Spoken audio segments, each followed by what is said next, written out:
crois que les résultats sont là. La parole est à Monsieur Jean-Philippe Tanguy.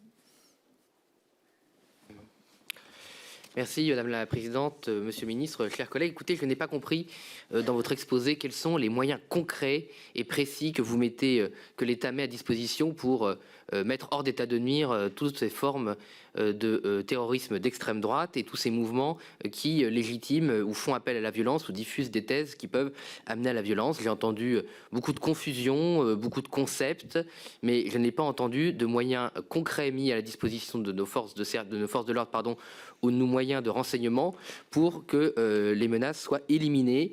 Et je ne vois pas en quoi vous pouvez vous auto-féliciter, puisque justement, si ces mouvements sont de plus en plus présents, malheureusement, s'ils sont de plus en plus actifs, s'ils peuvent commettre leurs méfaits, c'est bien non pas qu'il y a une réussite, mais une faillite des services de l'État pour les mettre hors d'état de nuire, puisqu'ils sont extrêmement, et c'est la seule chose dont on peut se féliciter, minoritaires. Et donc, parce qu'ils sont extrêmement minoritaires, on devrait pouvoir les suivre très facilement. Je ne m'explique pas non plus le fait que le gouvernement n'ait pas répondu à un courrier du 18 décembre 2022 que j'ai envoyé avec la présidente Marine Le Pen pour demander la dissolution systématique de tous les groupes appelant à la violence, quelle que soit leur origine politique, qu'ils soient d'extrême gauche ou d'extrême droite, ou liés aux mouvements complotistes qui sont dans un délire ni gauche ni droite.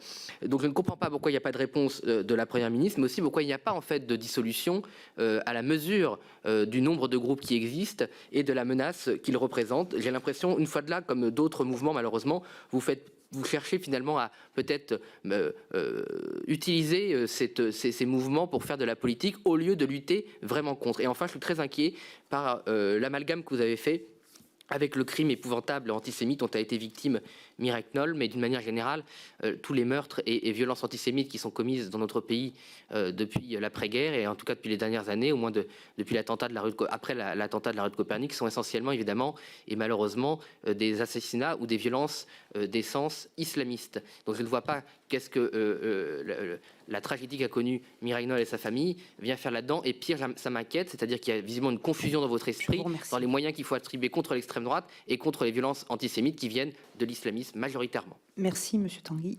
Moi, je n'ai pas d'autosatisfaction comme vous. Hein.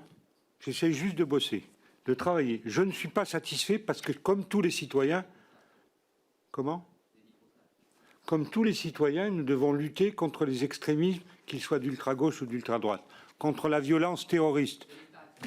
Je réponds ou pas? Mais je peux ne pas répondre. Monsieur Tanguy, c'est bon, Monsieur le Ministre. Allez-y, Monsieur le Ministre. Merci, si vous pouvez vous taire. Donc, je redis les moyens employés. C'est une connaissance de tous ces mouvements. Ils sont tous 1300 fichiers S qui sont suivis. Mais vous ne les arrêterez pas avant. C'est la France, c'est l'état de droit. Vous ne pouvez pas arrêter des gens simplement parce qu'ils sont quelque part. Il faut qu'on démontre qu'il y a une volonté d'action. Et quand il y a une volonté d'action, eh bien, ils sont arrêtés.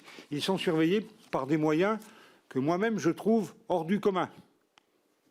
1300 personnes fichées S pour une idéologie, c'est quand même quelque chose. Alors après, vous dites, qu'est-ce que vous faites? Ben, on dissout.